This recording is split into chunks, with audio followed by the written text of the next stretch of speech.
Olá, tudo bem com você?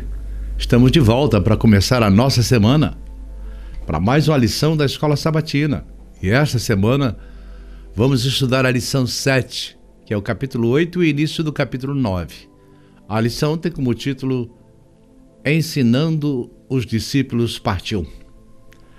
Bem, se você não é inscrito, se inscreva. Vamos chegar aos 1000 inscritos. Bem, mas não esqueça de deixar o seu joinha. O link está na descrição do vídeo e no primeiro comentário. Avise para os seus amigos, nas suas redes sociais. Vamos chegar aos 1000 inscritos. Tá bom? Bem, então antes de iniciarmos a nossa lição, vamos para uma breve oração. Senhor eterno Deus que estás nos céus, santificado seja o vosso nome. Ó Senhor, nos ajude a estudar a lição da Escola Sabatina. Que Deus, o Espírito Santo, esteja nos dirigindo, nos ensinando a palavra do Senhor, a verdade absoluta. E que aquele que estiver aprendendo esta lição junto comigo, que aprenda e seja melhor do que eu, e ensine a muitos outros, para que muitas almas possam ser salvas. É o que te pedimos, em nome de Jesus. Amém. Bem, então vamos para a nossa lição de sábado, Ensinando os Discípulos, parte 1. Temos o verso para memorizar. Então, convocando a multidão e juntamente os seus discípulos, Jesus lhes disse: se alguém quer vir após mim, negue a si mesmo, tome a sua cruz e siga-me. Marcos 8:34. Temos a leitura da semana. É muito importante estudar Marcos e os versículos que estão indicados aqui.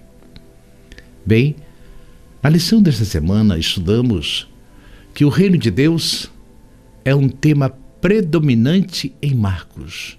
Jesus declara que ele representa o reino de Deus, o Salvador que veio para restituir seu povo.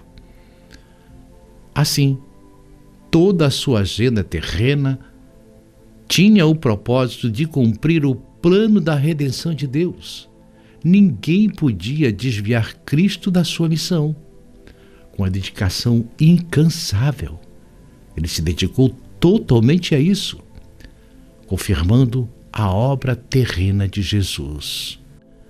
O Pai, no evento da transfiguração, anunciou mais uma vez que Jesus é seu Filho e convidou os seus seguidores para ouvirem e obedecerem a Cristo. Nós temos os temas da lição desta semana, que são, primeiro, prioridade da missão de Jesus à luz do plano redentivo de Deus. Segundo, a glória do reino de Deus, conforme destacada em Marcos 9:1 e retratada especificamente no evento da transfiguração. Da última parte de Marcos 8 até o fim de Marcos 10, Jesus se concentra em ensinar seus discípulos a respeito de sua jornada. Nesses capítulos, ele fará previsões sobre a cruz, que serão seguidas por instruções especiais sobre os discípulos.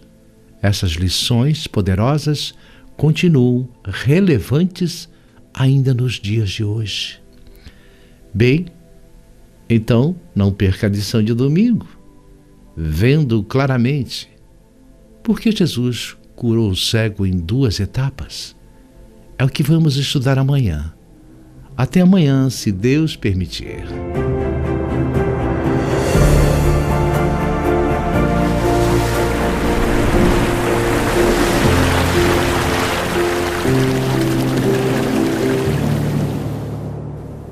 Olá, estamos de volta para a nossa lição de domingo. Bem, eu queria pedir mais uma vez, Se você não é inscrito e está assistindo pela primeira vez, se inscreva no nosso canal e aprenda com a gente a lição da Escola Sabatina, a Palavra de Deus, diretamente sola Escritura. Bem, eu queria pedir para que a gente chegasse aos 1000 inscritos. Indique para os seus amigos, seus familiares, para que a gente possa chegar aos 1000 inscritos. Bem, então vamos para a nossa lição de domingo. Vendo claramente. Leia Marcos 8, 22 a 30. Porque foi necessário que Jesus tocasse 2 vezes no cego para curá-lo? E que lições podemos tirar desse relato? O milagre foi um processo. Cada etapa ampliou os efeitos da obra de Cristo. Em cada etapa do milagre, precisamos exercer a nossa fé. Vamos ler então Marcos 8, 22 a 30, na nova versão transformadora. Quando chegaram a Betsaida, algumas pessoas trouxeram um cego a Jesus e lhe pediram que o tocasse. Ele tomou o cego pela mão e o levou para fora do povoado. Em seguida, cuspiu nos olhos do homem, pôs as mãos sobre ele e perguntou: vê alguma coisa? Recuperando aos poucos a vista, o homem respondeu: vejo pessoas, mas não as enxergo claramente. Parecem árvores andando. Jesus pôs as mãos sobre os olhos do homem mais uma vez e a sua visão foi completamente restaurada. Ele passou a ver tudo com nitidez. Então Jesus se despediu dele e disse: ao voltar para casa, não entre no povoado. Bem, esse texto nos mostra 3 quadros diferentes abordando a questão do discernimento espiritual. Primeiro, Marcos fala da falta de discernimento do cego acerca das pessoas. Ele via homens como árvores. Ele passou de um estado de cegueira total para uma visão parcial. Só então sua visão foi plenamente restabelecida quando tocou pela 2ª vez. Segundo Marcos, fala sobre a falta do discernimento do povo acerca da pessoa de Cristo. Eles tinham diversas opiniões, mas não a verdade sobre Jesus. Terceiro, Marcos fala sobre a falta de discernimento de Pedro sobre a verdadeira missão do Messias. Bem, vamos indagar o texto para poder compreendê-lo. O cego foi trazido a Jesus pelo povo, e o povo roga por sua cura. Na verdade, querem ver o milagre. Naquele tempo, a cegueira era uma das grandes maldições, pelo forte resplendor do sol e a falta de higiene, mas a cegueira espiritual é tão grave quanto a cegueira física. Então Jesus realiza um milagre em 2 etapas. Primeiro leva o cego para fora da aldeia de Betsaida, porque Jesus não queria ser visto apenas como um operador de milagres. Jesus lhe aplica a saliva em seus olhos. A saliva naquele tempo era vista como um poder curativo. Lembrando que todas as curas de Jesus foram imediatas e perfeitas. Mas ele usou esse método como fator pedagógico. Primeiro, a cegueira. Todos nós estávamos cegos. Cristo é a luz que veio para nos iluminar. Segundo, a visão parcial. Essa é a condição do homem antes da glorificação. Agora vemos parcialmente, 1 Coríntios 13, 12. Terceiro, a perfeita visão. Essa será a condição dos remidos na glorificação. Jesus queria transmitir algumas lições com esse milagre progressivo. Mostrar que alguns têm uma visão distorcida. Embora tocados por Jesus, esse homem vê os homens andando como árvores. pois seu discernimento ainda era vago e incerto, ou seja, ele vê os homens como árvores. Ele não tinha pleno discernimento e por isso fazia uma confusão fundamental. Olhava as pessoas como coisas. E hoje? Também falta discernimento para muitas pessoas, que classificam as pessoas como coisas. Nós vemos isso diariamente. Quando nossa visão está confusa, precisamos de um segundo toque, uma segunda unção. A obra de Deus em nossa vida é progressiva. A vida do justo é como a luz da aurora que vai brilhando mais e mais, até o dia ser perfeito. Jesus manda que o homem não volte pela aldeia para não ser objeto de especulação, mas que fosse alegrar-se com sua família. O ministério de Jesus já estava encerrando na Galiléia e na Pérea. Estava prestes para ir para Jerusalém. Voltemos a Marcos 8, 36 e 30. Vamos ler. Pedro declara sua fé. Jesus e seus discípulos deixaram a Galiléia e foram para os povoados perto de Cesareia de Filipe. Enquanto caminhavam, Jesus lhe perguntou: quem as pessoas dizem que eu sou? Eles responderam: alguns dizem que o Senhor é João Batista, outros que é Elias e outros um dos profetas. E vocês? Perguntou ele. Quem vocês dizem que eu sou? Pedro respondeu: o Senhor é o Cristo, é o Filho de Deus. Mas Jesus os advertiu de que não falassem a ninguém a seu respeito. Esse diálogo leva ao clímax da primeira metade de Marcos. Simultaneamente serve como transição e introdução ao ensino sobre as exigências da messianidade e do discipulado, em Marcos 31 e 9:1. Jesus fez a mais importante pergunta: quem é Jesus? Qual é a sua identidade? Quais são os seus atributos e suas obras? A vida depende dessa resposta. O povo estava confuso acerca da pessoa mais importante do mundo. Eles pensavam que Jesus era João Batista ou Elias, que havia ressuscitado. Eles compararam Jesus apenas como um grande homem ou um grande profeta. Eles não discerniram que ele era o próprio Filho de Deus. O povo tinha uma visão distorcida de Jesus, pois o via apenas como um grande mensageiro de Deus e não como o próprio Deus encarnado. Essa realidade perdura até os dias de hoje.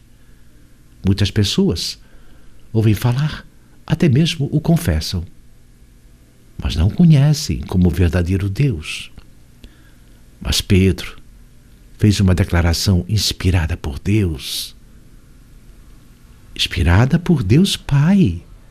8:29, diante da pergunta de Jesus: mas vós, quem dizeis que eu sou? Pedro respondeu: tu és o Cristo. Então Jesus os adverte e diz aos discípulos para não contarem a ninguém que ele era o Messias. Isso parece ser contrário à sua vontade de estabelecer o reino de Deus. Contudo, nos dias de hoje, a ideia de Messias muitas vezes tinha conotações políticas, devido à crença de que ele derrubaria o domínio romano. Jesus não veio para esse tipo de Messias, por isso pediu silêncio sobre a sua identidade. Bem, não perca a lição de segunda. O custo do discipulado é o que vamos estudar amanhã, se Deus permitir. Até lá!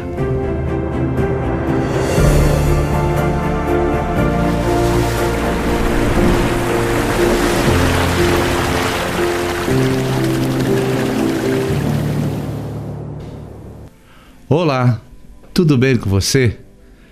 Estamos de volta para mais um estudo da lição da Escola Sabatina. E hoje nós vamos estudar a lição de segunda-feira. Se você não é inscrito, se inscreva. Vamos chegar aos 1000 inscritos. Compartilhe com seus amigos. Deixe o seu like. O link para a inscrição está na descrição do vídeo e no primeiro comentário. Bem na lição de segunda, o custo do discipulado.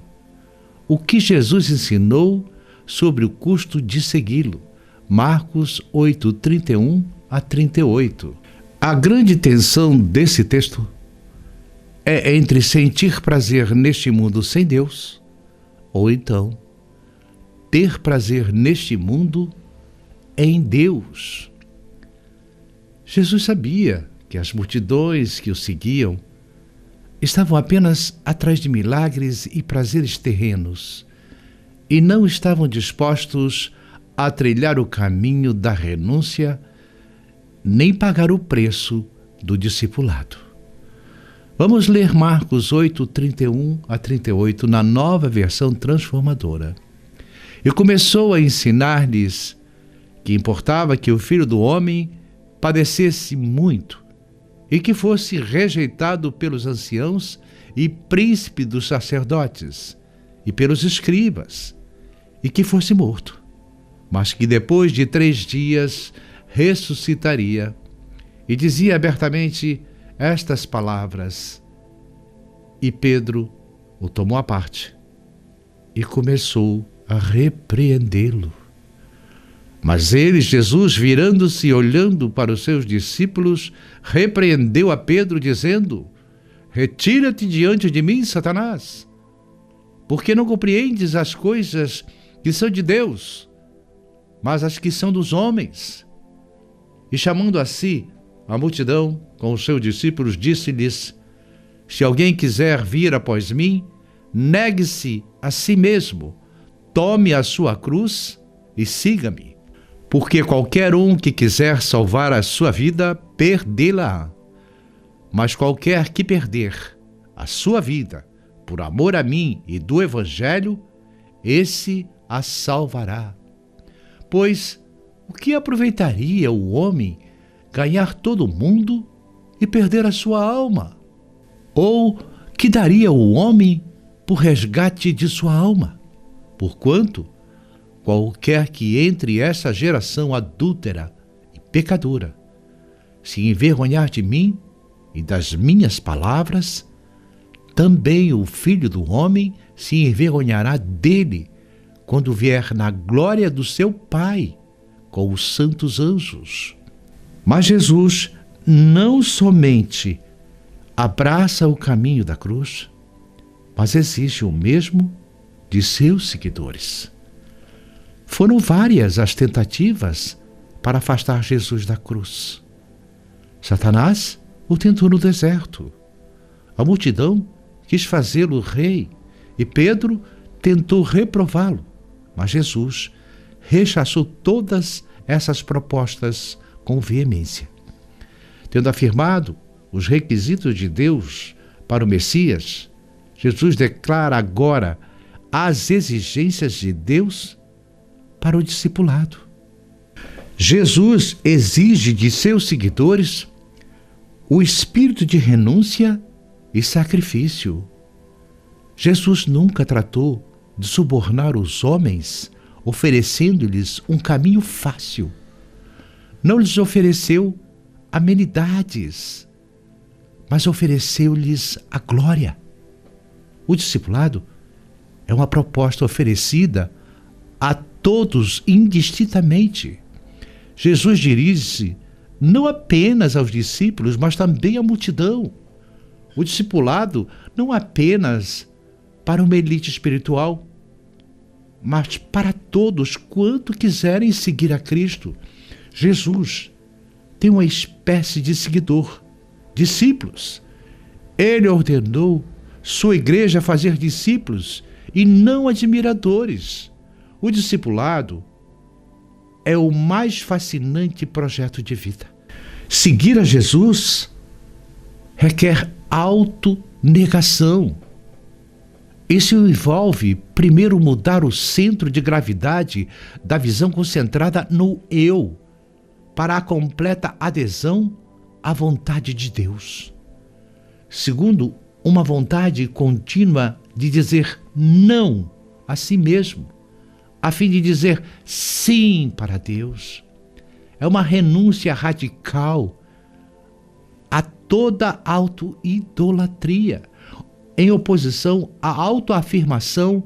A autonegação inclui também o abrir mão das prerrogativas humanistas. Ser cristão nunca foi, jamais será uma posição de popularidade.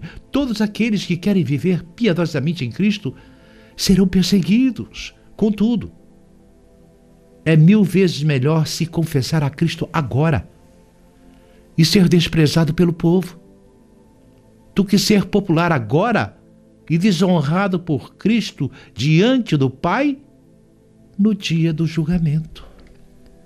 Bem, então não perca a lição de terça.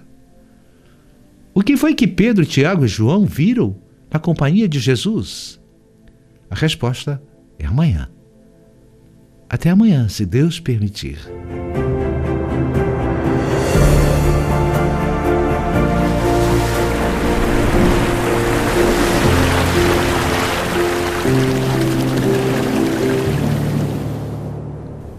Olá, estamos de volta para a nossa lição de terça-feira.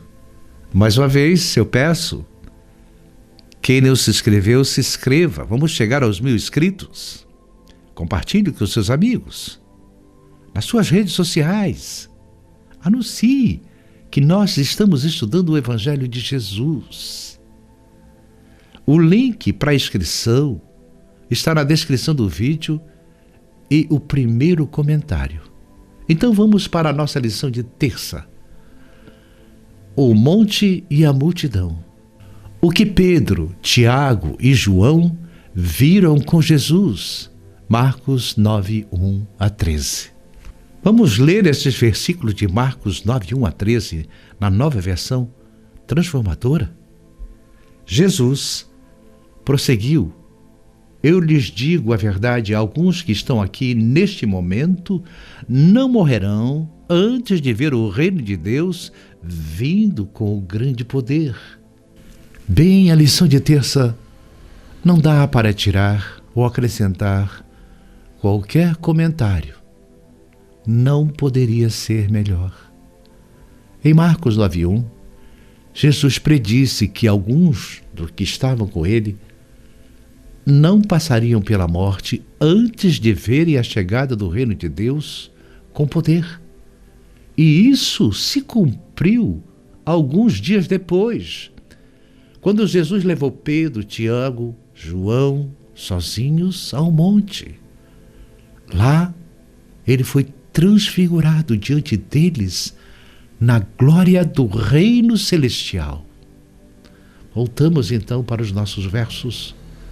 6 dias depois, Jesus levou consigo Pedro, Tiago e João até o Monte Alto, para estarem a sós. Ali, diante de seus olhos, a aparência de Jesus foi transformada. Suas roupas ficaram brancos e resplandecentes, muito mais claras do que qualquer lavadeiro seria capaz de deixá-las. Então Elias e Moisés apareceram e começaram a falar com Jesus. Então Pedro exclamou: Rabi, é maravilhoso estarmos aqui. Vamos fazer 3 tendas.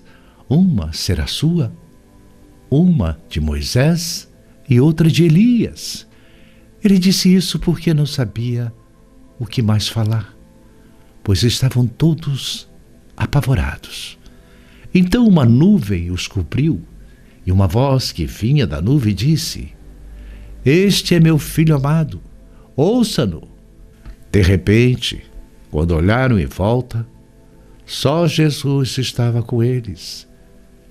Enquanto desciam o monte, Jesus ordenou que não contassem a ninguém o que tinham visto, até que o Filho do Homem tivesse ressuscitado dos mortos. Moisés e Elias vieram do céu para conversar com Jesus. Lucas observou que eles falavam sobre a partida, em grego, Êxodo, de Jesus, a partida de Jesus, que ele estava prestes a realizar em Jerusalém. Assim, essa cena de glória está ligada à morte de Jesus. Isso daria esperança aos discípulos quando Cristo fosse crucificado.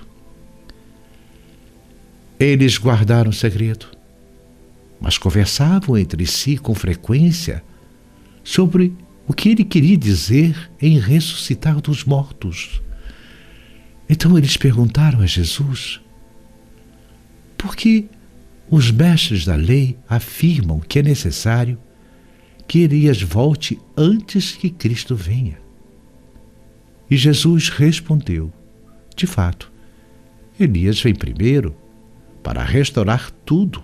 Então, por que as Escrituras dizem que é necessário o Filho do Homem sofrer muito e ser tratado com desprezo? Jesus disse: eu, porém, vos digo, Elias já veio. Eles preferiram maltratá-lo, conforme as Escrituras que haviam previsto. Então, ao descerem do monte, na manhã seguinte, os 3 discípulos, ainda confusos, perguntaram a Jesus sobre a vinda de Elias.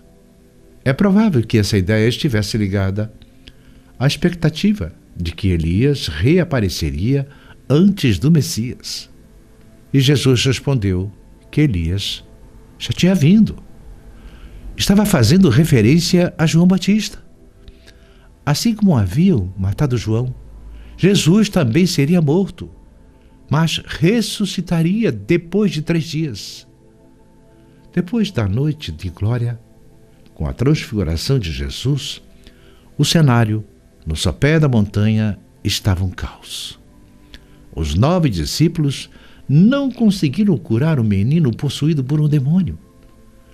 Quando Jesus entrou em cena, todos correram para vê-lo. A história descreve o poder do demônio sobre a criança. Jesus pareceu demorar perguntando sobre os detalhes da situação, mas isso foi demais para o pai, que deixou escapar: se o Senhor pode fazer alguma coisa, tenha compaixão de nós, ajude-nos. Jesus percebeu a expressão da dúvida. Ele disse, em outras palavras: o que você quer dizer com que, se o Senhor pode? E de repente, como um relâmpago, o pai viu que não era apenas o filho que tinha problemas. Ele próprio tinha um problema de incredulidade que poderia impedir a cura do seu filho. Então o pai, desesperado, se lançou a seus pés, pedindo misericórdia, e disse: Senhor, eu creio, ajude-me na minha falta de fé. Então Jesus, vendo a humildade daquele pai, implorando por fé, curou o menino e o pai. Bem, não perca a lição de quarta. O que há de diferente na segunda predição de Jesus sobre sua morte e ressurreição? É o que vamos saber amanhã. Até lá, se Deus permitir.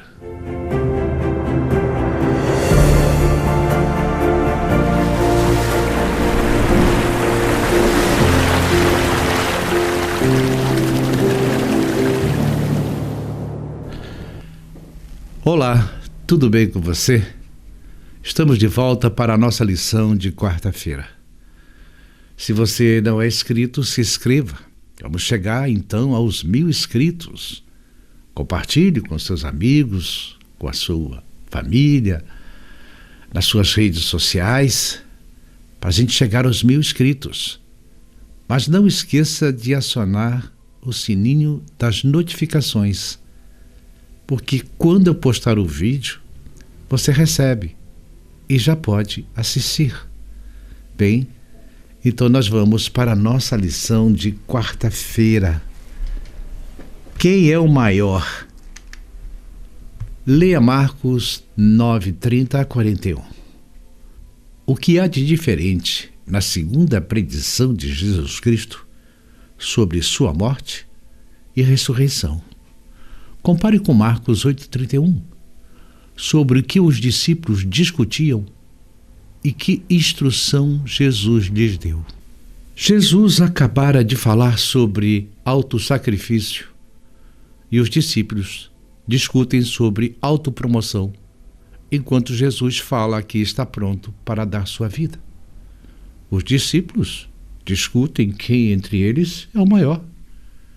Eles estão na contramão do ensino do Espírito de Jesus. Vamos ler os versos de 30 a 41. E tendo partido dali, caminharam pela Galiléia, e não queria que alguém soubesse, porque Jesus ensinava a seus discípulos e lhes dizia: o Filho do Homem será entregue nas mãos dos homens, e matá-lo-ão. E morto ele, ressuscitará no terceiro dia.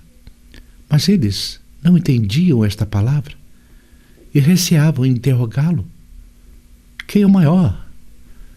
E chegou a Cafarnaum, e entrando na casa, perguntou-lhe Jesus: que estáveis vós discutindo pelo caminho? Mas eles calaram-se, porque pelo caminho tinham disputado entre si qual era o maior. Os discípulos estavam pensando acerca do reino de Jesus em termos de um reino terreno e em si mesmos, como os principais ministros de Estado. Essa distorção teológica dos discípulos perdurou até mesmo depois da ressurreição de Jesus. Isso está em Atos 1,6. Os valores do reino de Deus estão em flagrante posição aos valores do mundo. No reino de Deus, a pirâmide social está invertida. Está de ponta cabeça. O maior é o menor. O que tem mais proeminência é o servo de todos. E ele, Jesus, assentando-se, chamou os 12 e disse-lhes: se alguém quiser ser o primeiro, será o derradeiro de todos e o servo de todos. E lançando mão de um menino, pô-lo no meio deles e tomando nos seus braços, disse-lhes: qualquer que receber um destes meninos em meu nome, a mim me recebe. E qualquer a mim me receber, recebe não a mim, mas ao que me enviou. O único estandarte de grandeza erguido por Cristo é a bandeira da humildade. Jesus é categórico. Se alguém quer ser o primeiro, será o último e servo de todos.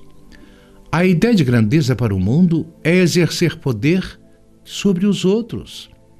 A ideia de grandeza do reino de Deus é servir aos outros.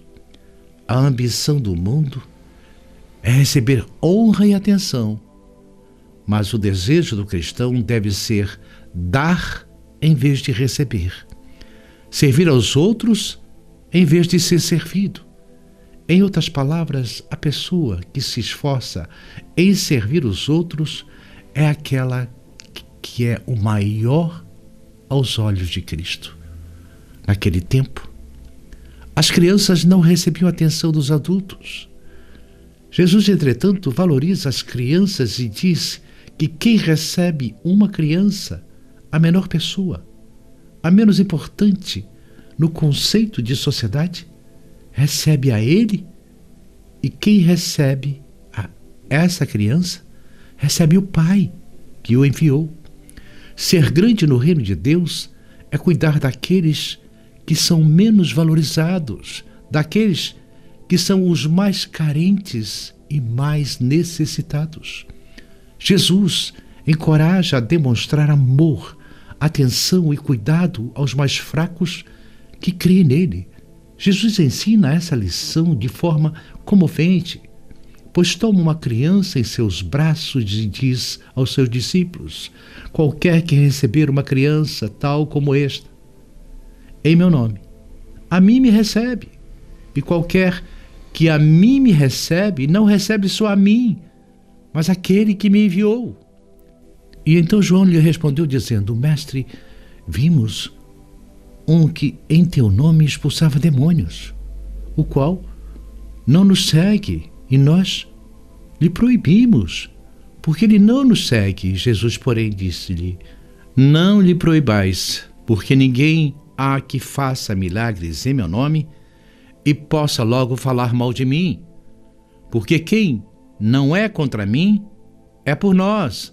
Portanto, qualquer que vos der a beber um copo de água em meu nome, porque sois discípulos de Cristo, em verdade vos digo que não perderá o seu galardão.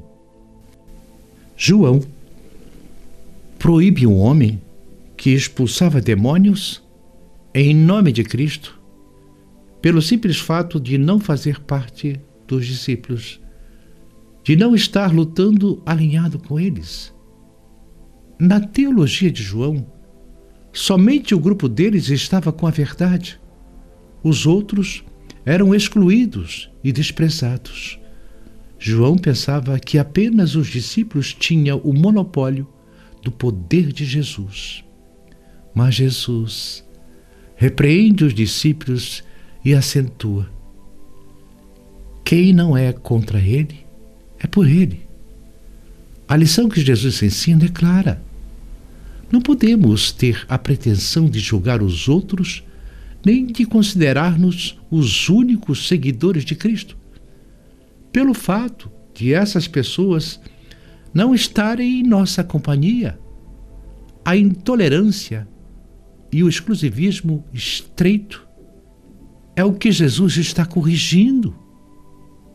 Há muitas pessoas que idolatram sua denominação, a sua estrutura eclesiástica, a ponto de não verem nenhum mérito nos outros segmentos que servem a Deus. Esses são aqueles que proíbem os outros por estarem fazendo a obra de Deus. Essa intolerância tem sido uma das páginas mais escuras da história humana. Muitos cristãos chegam até perseguir uns aos outros e criam contendas vergonhosas entre si. Bem, não perca a lição de quinta. Por que o homem saudável no inferno? É o que vamos saber amanhã, se Deus permitir.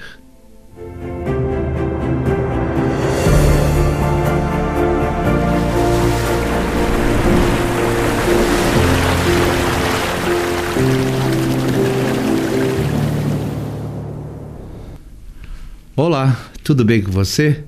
Estamos de volta para a nossa lição de quinta-feira. Você já se inscreveu? Já enviou para os seus amigos, seus familiares? Já acionou o sininho das notificações? Então faça isso. Vamos chegar aos 1000 inscritos. Faça um comentário, seja ele qual for. Tem alguma dúvida? Pergunte. Bem, então vamos para a nossa lição de quinta. O homem saudável no inferno. Leia Marcos 9, 42 a 50. O que une os ensinos de Jesus nesta passagem? Vamos ler então os versos de Marcos de 41 a 50. Mas se alguém fizer um destes pequeninos, que confiam em mim, cair em pecado, seria melhor que lhe amarrasse ao pescoço uma grande pedra de moinho e fosse jogado no mar. Se sua mão o leva a pecar, corte-a fora. É melhor entrar na vida eterna com apenas uma das mãos que ser lançado no fogo inextinguível do inferno com as 2 mãos. Lá os vermes nunca morrem e o fogo nunca se apaga. Se o seu pé o leva a pecar, corte-o fora. É melhor entrar na vida eterna com apenas um pé que ser lançado no inferno com os 2 pés. Lá os vermes nunca morrem e o fogo nunca se apaga. E se o seu olho o leva a pecar, lance-o fora. É melhor entrar no reino de Deus com apenas um dos olhos que ter os 2 olhos e ser lançado no inferno. Lá os vermes nunca morrem e o fogo nunca se apaga, pois cada um será provado com o fogo. O sal é bom para temperar, mas se perder o sabor, como torná-lo salgado outra vez? Tenham entre vocês as qualidades do bom sal e vivam em paz uns com os outros. Vejam bem, o reino de Deus exige renúncia de tudo aquilo que nos afasta da santidade. Aqueles que vivem na prática do pecado jamais entrarão nele. Por isso, tudo que se constitui tropeço no caminho da santidade deve ser radicalmente removido. Qualquer sacrifício é insignificante em comparação com o supremo valor de pertencer a Cristo. Jesus usa essas 3 figurinhas simbólicas: olhos, mãos e pés. O que vemos, o que fazemos, aonde vamos, pode constituir-se em tropeço para a nossa alma. A mão simboliza nossa maneira de fazer as coisas. O pé representa nosso caminho pelo mundo. E o olho é a figura de todos os desejos que surgem em nosso coração.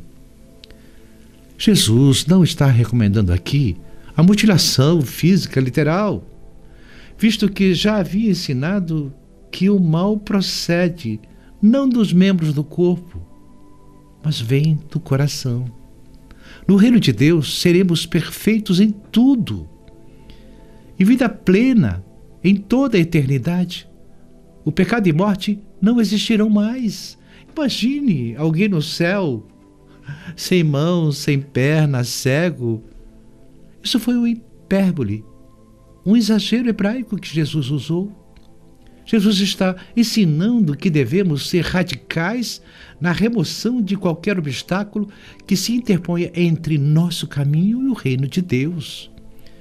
Precisamos extirpar algum hábito, abandonar algum prazer que nos separa de Deus, aqueles pecados escondidos. Nessa mesma linha de pensamento, o apóstolo Paulo ordena: fazei, pois, morrer a vossa natureza terrena.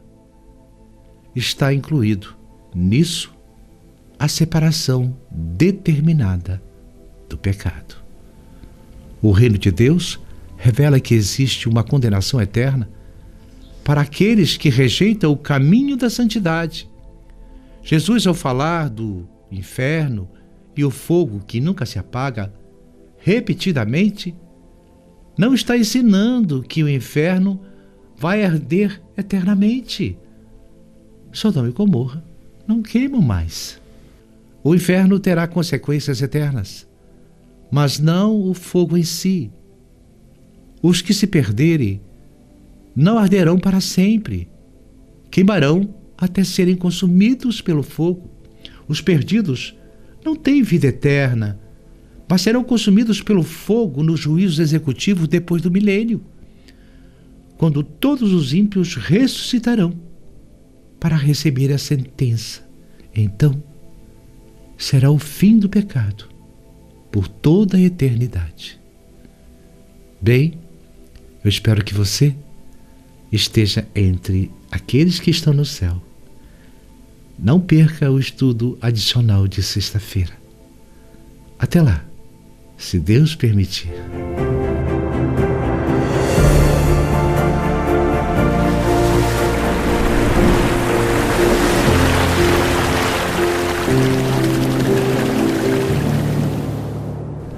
Olá, estamos de volta para a nossa lição de sexta-feira, que é o estudo adicional. Bem, eu sempre faço um apelo no final de cada lição. Mas, sendo separada, vamos então para os conselhos da nossa profeta Ellen G. White, que está no livro Desejado de Todas as Nações, na página 340 e 344, para refletirmos. Vamos ler? A humildade precede a honra para ocupar o elevado cargo diante dos seres humanos. O céu escolhe o obreiro que, como João Batista, assume a posição humilde diante de Deus. O discípulo mais semelhante às crianças é o mais eficiente no trabalho para Deus. Os seres celestes podem cooperar com aquele que procura não se exaltar, mas salvar os outros. Em tudo que tivermos vantagens sobre os outros, seja educação, cultura, nobreza de caráter, princípios cristãos ou experiência religiosa, estamos em dívida para com nossos favorecidos e naquilo que estiver ao nosso alcance. Devemos ajudá-los. Se somos fortes, devemos sustentar com as mãos os mais fracos. Os anjos de glória, que contemplam continuamente o rosto do Pai no céu, alegram-se em servir aos seus pequeninos, aqueles que possuem muitos defeitos de caráter, estão especialmente sob a guarda deles. Os anjos estão sempre presentes onde são mais necessários, ao lado dos que têm mais dura batalha para combater contra o seu próprio eu, e cujo ambiente é mais desafiador. Então, se você recebe mais luz, levante sua lâmpada bem alto para iluminar aqueles que estão em trevas. Se você é forte, ajude os mais fracos. Se você recebeu mais sabedoria, ensine aos que têm pouca. Se você tem muito, ajude a quem não tem. Lembre-se, quando você ajuda um dos pequeninos, é a Jesus que está ajudando. Bem, até a próxima lição 8, Ensinando os Discípulos, parte 2. Feliz sábado, com os ensinamentos de Jesus. Amém.